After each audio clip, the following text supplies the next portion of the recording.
coftal ɓalli men.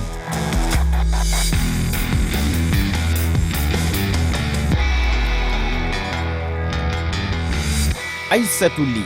heeɗiɓe coftal ɓalli men e RFI fulfulde on calminama on mbiyama bisimilla e nde yewtere nde yontere noon ko sengorade ɗo e Abidjan lamorde Côte d'Ivoire min gaddan toon yewtere nde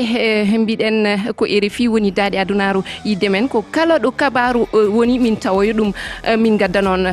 min tawama kawodiri e nayeɓal timmode baɗɗe nde yontere ma en gar hen diɗɗal Guinée, Cap Vert, Mali, Angola foof joɗima heddi ko diɗɗe nayyi Côte d'Ivoire, Afrique du Sud, Nigeria, RDC kañƴe jahata ɗiɗaɓal timmode holno ngal ɗiɗaɓal timmode jogori waade dawal nayeɓal ngal mamin gartu hen ngam humpitade en jaɓɓatugol liddiɗo men to Guinée. Mamadou Dionga Siba a salminama. Aissatou Ly mi salmini heɗiyankoɓe men tawaɗo ɗo kadi guinanajo goɗɗo gollidiɗo RFI salndu franciri hertorde coftal ɓalli ko pullo Selou Tata Diallo bisimilla. a jarama Aissatou Ly min salmini heɗiteɓe RFI fulfulde fof kaɓe woniri o. eyo e banggue am nano yet Diallo goɗɗo Fatoumata mi wima ka saɗi ko tooli. jarama Aissatou Ly saɗima ko tooli e leydi Côte d'Ivoire amen mi salmini yimɓe fof heɗitiɓe en ɗo tedduɓe ko ɗum woni mbadi yewtere nde on mbiyama ɗum noon bisimilla.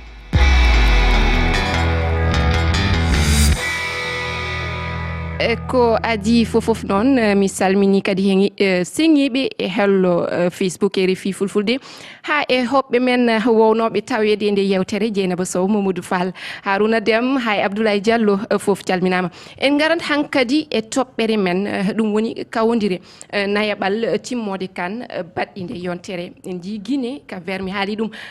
Mali ha e Angola ɓe jalti ɓe joɗima. Namdal aranal ngal ko Guinée joɗima, RDC loggi ɗum tati holno guurɗa ɗum an Selou? eyyi ko no satti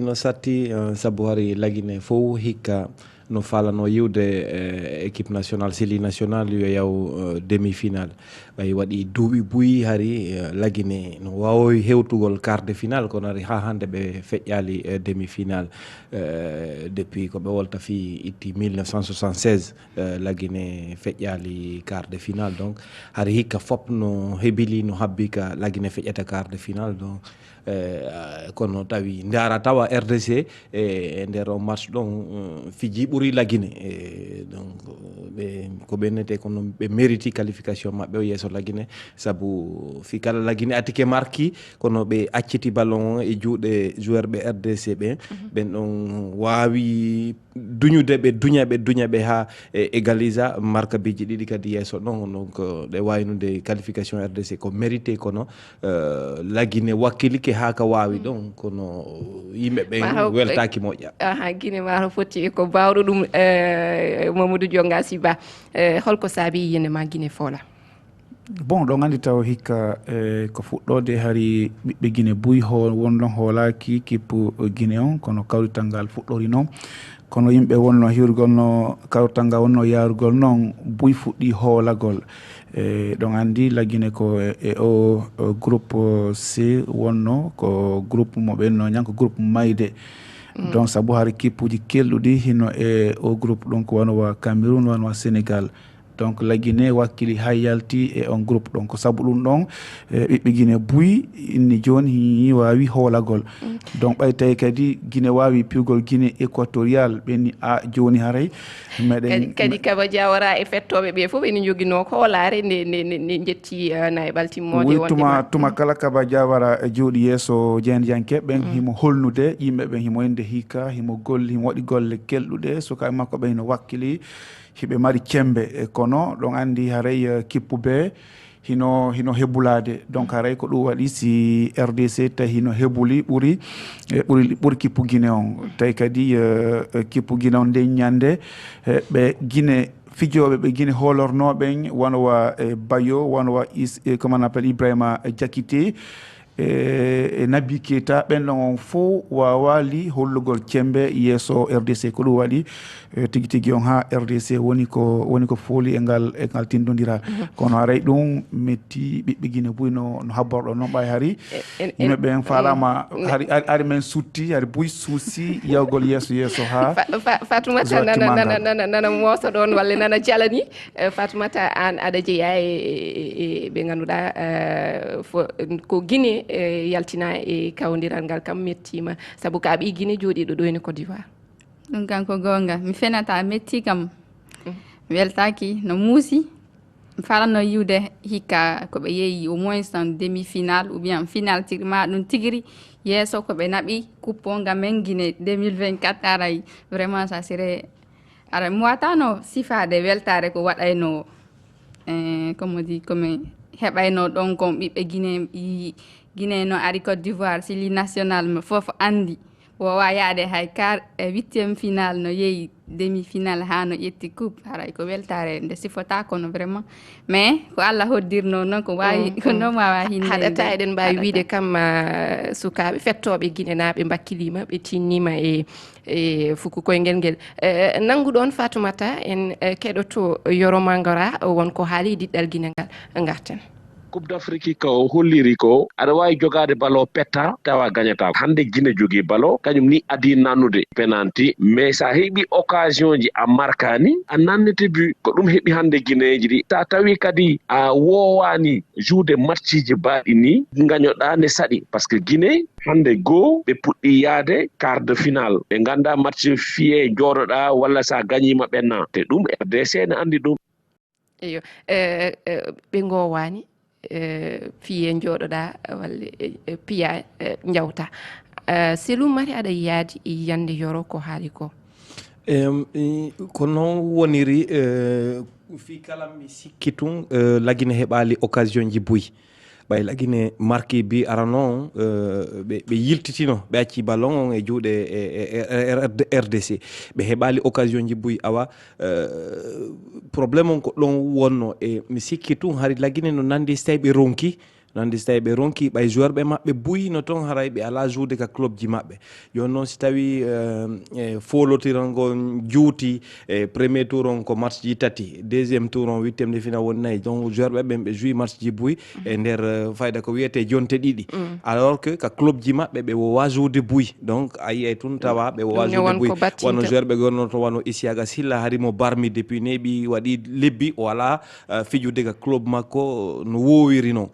Naby Keita no anda ɗi duuɓi ɗo fof fayda ko ɗum woni o fijali entraîneur on fijinimo match on fof e sikkano o wawata accudemo Naby Keita e nder match fof wano match sattirɗo noon o accimo match on ha o yaltinalimo fof sikkuno wuren Kaba Diawara falji non seulement ko waɗimo titulaire ko mais ko accimo ha match o lanni mo dowanomo change adda paykoygo ɓurɓe ƴanude ɓurɓe dolnude wonɓe joude ka club ji maɓɓe donc Buy no sikki ella on ko ɗon fuɗɗi ella o ko ɗon fuɗɗi wona Guinée tan noon foolayi kawdiri nayaɓal timmode saabu Angola kañum ne jooɗima hecci hanki Nigéria hawi ɗum hankine Mali kañum ne hawama hawi ɗum noon ko leydi jaɓɓini kawgel ngel ɗum woni Côte d'Ivoire holno jiruɗa jongasi kaw diɗɗal Côte d'Ivoire heeɓi e dow Mali diɗɗal Côte d'Ivoire ngal hino ngalɗinde jamma adunal fof saabu sen daari noɓe hewtiri noon taw hay ko wiyete 8e de final hino ngalɗini ɓe kamɓe tigui hino hay goto ɗaminakino ɗum hay goto hoolaki donc si yeehi kadi ha ɓe fotti Sénégal saabu min mi yewduno e ɓiɓɓe Côte d'Ivoire Buy ɓe wi siɓe yoɓe feƴƴu tun hiɓe andi siɓe fotti Sénégal haray koɓe yaltuɓe kono nanetake pays organisé ɗo jaɓɓiɗo ngal kawrital hino yalti ko lefol aranol kono Buy sikkuno Sénégal yaltinay ɓe ɓay toon ɓe yaltini Sénégal ko ɗon ɓe ɓurti suusugol donc ɗon kadi Buy hino ngalɗi ha kadi surtout ngal tindodiral hanki saabu hanki ɓe heeɓi boɗewal ɓe heeɓi pénaltire ɓe marki biru hiɓe ɓuuri ɓe ɗuɗugol ko nder stade donc fof sikkuno no ɗo on Côte d'Ivoire yalti ko ɗum waɗa so wattanno yila ɓe sayjigo arno toon tawi Côte d'Ivoire leydi fof hino deƴƴi hokk temɓen ala wulugol yimɓen ala hay fofude moƴƴa saabu fof hino sikki no ɗo on gasi han kadi Côte d'Ivoire gas Côte d'Ivoire kippu maɓɓe on ene wonde Allah. Ene wonde Allah. Fatoumata onon mon kalan min hande on holno mbaɗɗon holno ndewɗon diɗɗal potgal no Sénégal ni jaltinon ɗum garton kadi Mali yimɓe fof ɗamino ko Mali hawata oɗon goni sappo Mali en ɓe ni goni 101 kawon. Andi Aissatou ko yimɓe ɓe innata ko goɗɗo si maayi espoir ray donc ko yimɓe ɓe innata kon lanni kono si goɗɗo maayi finitama. C'est-à-dire la résurrection, comme le dit tout le monde actuellement. Si goɗɗo maayi finiti koko wurti voilà koko wurti e Côte d'Ivoire. Donc min hanki harlan hooli victoire maɓɓe o mi anda on to mi waɗno koyɗe am tigiri kono harlan hooli victoire maɓɓe harlan hooli goɗɗum ngo feƴƴayno jusqu'à la 85e minute on fof yi 90e minute ko ɗon ɓe marki biiru maɓɓe no et puis markuɗo biiru ndun hari mo naati tum et puis ko sukon fof eɗen andi mo. Bon, en tout cas, comme moi, min harlan hooli. Donc, bien Côte d'Ivoire ko ɓocciti tan hankadi ma tawoye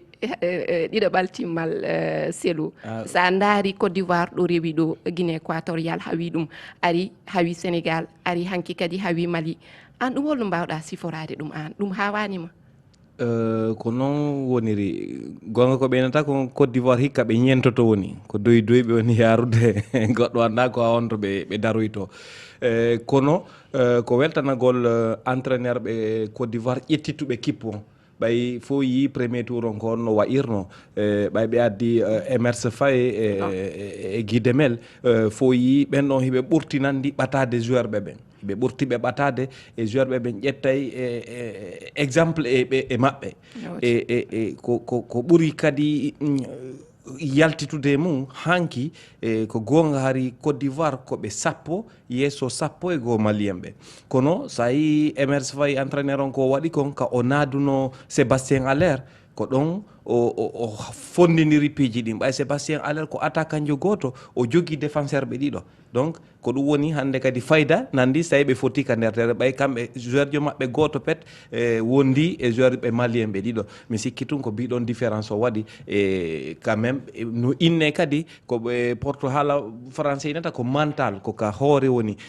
wo Sénégal wowa fayda piwde Côte d'Ivoire Mali wowa piwde Côte d'Ivoire donc ari ha nokkeli gono toon no wawi sayi ɓe andita he e wowa piwde ɓeede selu an elle ka keɗiɗo hande yoroma gara ko ni tigui o wirunomi hande hanki caggal kawdiral ngal ma en gartu hen joni ma en keɗomo kono hade nden en jahat keɗoɗen Abdoulaziz Diallo saabu omo tawno hanki to Boaké o yewtidi e yoga e jinganoɓe e Côte d'Ivoire keɗoɗen. Dans le match, c'est le coaching gagnant. Elto amen on holli ƴoyre o tinnike ko ɗum folini men o naadi fijaɓe yeeso ɗiɗo ɓe fof ɓe naadi loggi iskin sukaɓe amen ɓe fiji hojomaje temedere tawi koɓe 10 ɓay ko ka hojomare 18 ɓere ɓe heeɓi boɗewal. Parce que j'ai eu le carton rouge à la 18e minute. Trop d'émotion au début on goƴogon hari no ɗuuɗiri men ka fuɗɗode min fijirali no moƴƴiri kono men heɓɓiti ka lannode ko nedidi men hoolorno si men fooli Mali miɗo welti fota iskim mawɗi ɗin ɓerɗe amen no waali iskim mon meɗen weltori on. Côte d'Ivoire heɓi sens fi Mali min andi gila première période fa wara warde deuxième période Mali waɗi domine match o en mbiyam Mali fi ballon o furdu Mali jati fi ballon o fur ko entraîneur mili fo waɗa ko fo waɗa renforcer l'équipe o donc sembe mun sami ko sembe mun sami ko entraîneur Côte d'Ivoire duwi sembe wala e équipe Mali o ko ɗo waɗi changement makko change tic tac makko o e marque bi gilla e fuɗɗi compétition o sukaɓe fiyam ballon jati mais nannugo buy o de ballon kay sa nannata bi gasata sa nanata bi gasata ene wayno noon Mali hanki kañum kam koko hawa ko hono noon wonande Cap-Vert ha e Angola ɗe diɗɗi ni ene coynono ɗo woɗɗi hay sinno ɓe gowani fijo balo ana yiɗaɗa jonga simata aɗa yino ɓeɗo ko haweteɓe.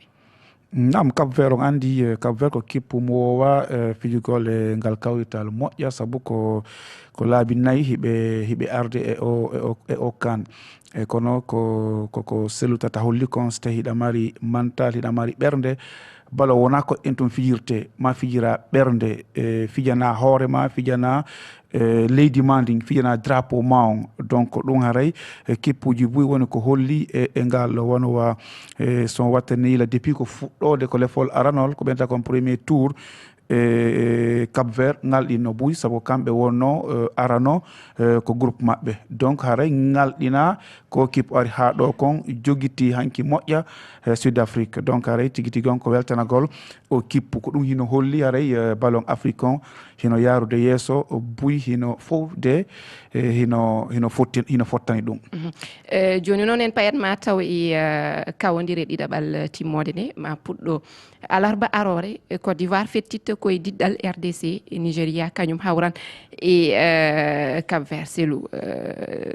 ɗon holno jiiruɗa ɗum yiyandema holɓen jahata timmode nde ko wattangol ila moƴƴa e o équipe ineteɗo RDC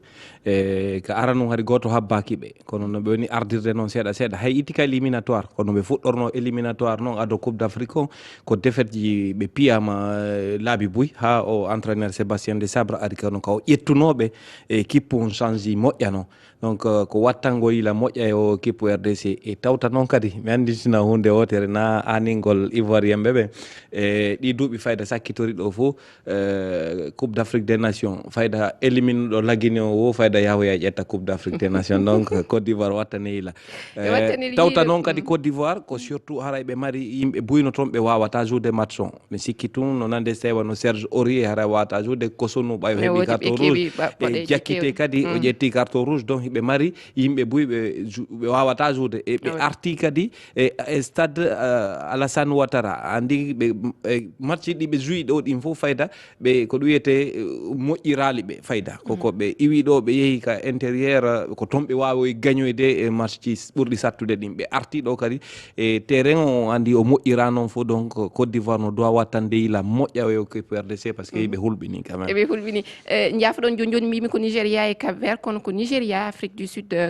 kawrata e ɗiɗaɓal timmode nde Fatoumata mate an aɗa yi Côte d'Ivoire yaha timmode heɓa desewal kan hikka mi anda hon ɗum Aissatou kono min lan hooli ɗum en yejjita 2015 kamɓe yawno kadi demi final ka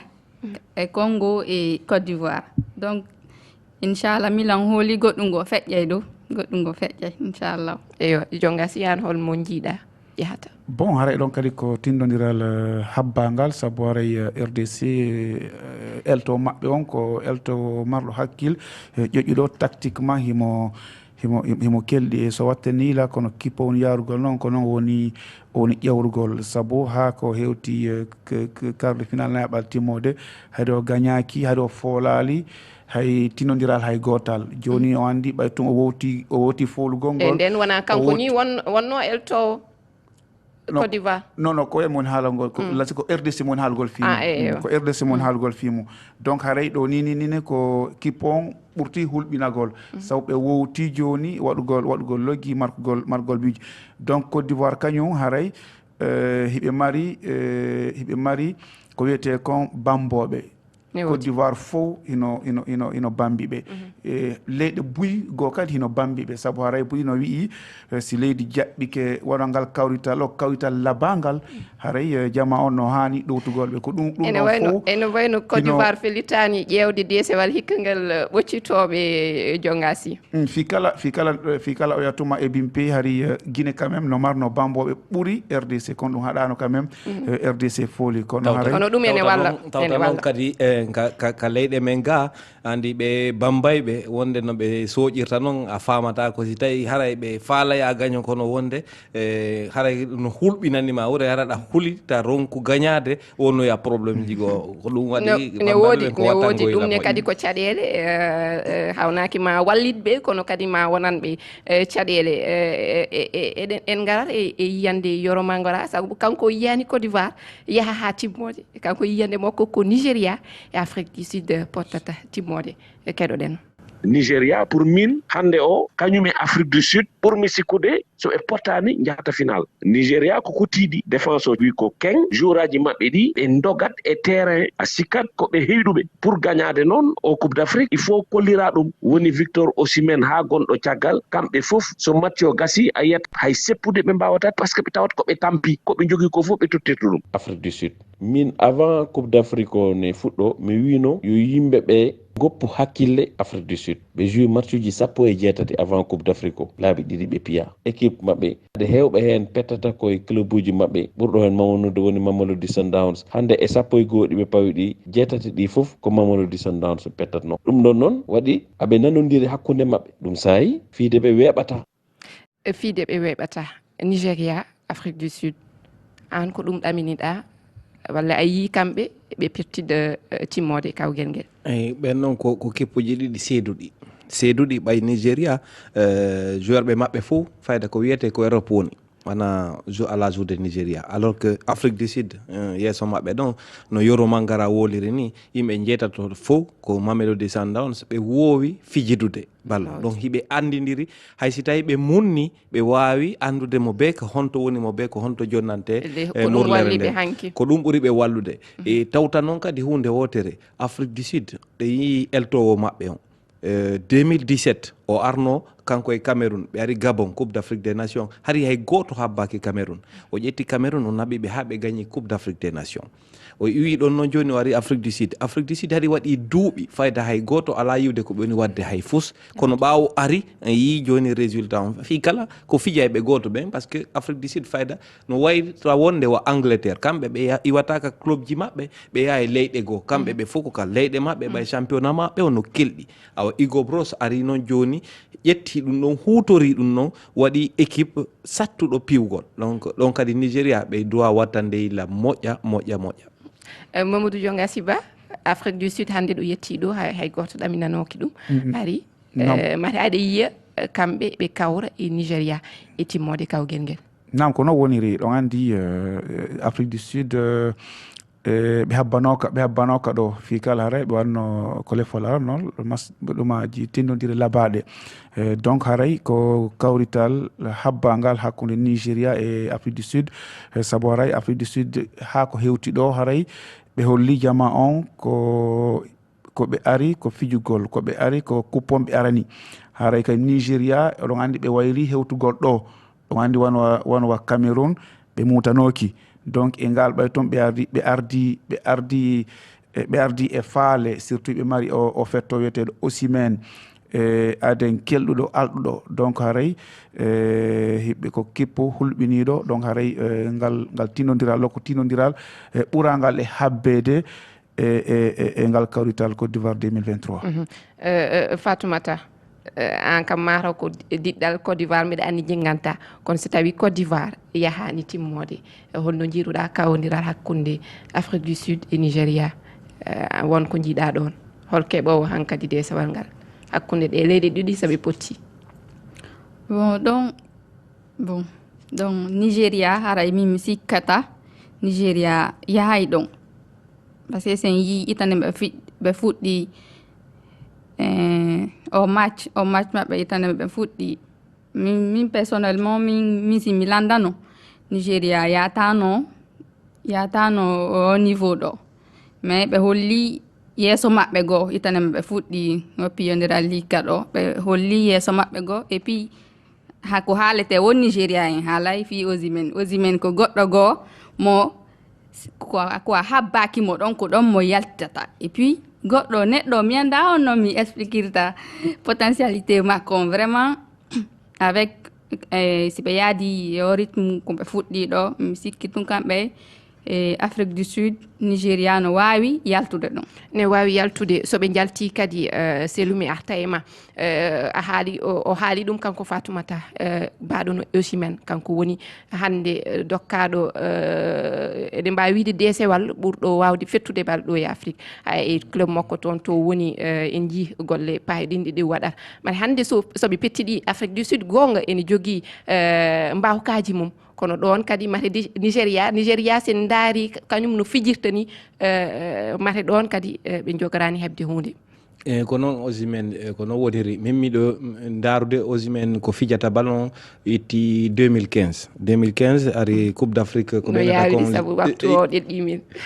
Coupe d'Afrique I17 ari déjà o arno Niger o joui oni meilleur buteur meilleur joueur e Coupe du Monde e fo donc Osimhen bi ka wonno payko himo warde o fijana Nigeria e himo jokkiri non so ndaari o tawa haysi o ala markude kono ko golle makko ɗen no wallitade équipe on kotidi a jarama sellu mi yetti on heeɗiɓe RFI fulfulde mi yetti on heeɗiɓe coftal ɓali men mi yetti on onon arɓe mi yetti kanko keɗɗo e karallagal ngal Souleymane Ndiaye sellu a yettama jongasi a yettama Fatoumata Diallo on jarama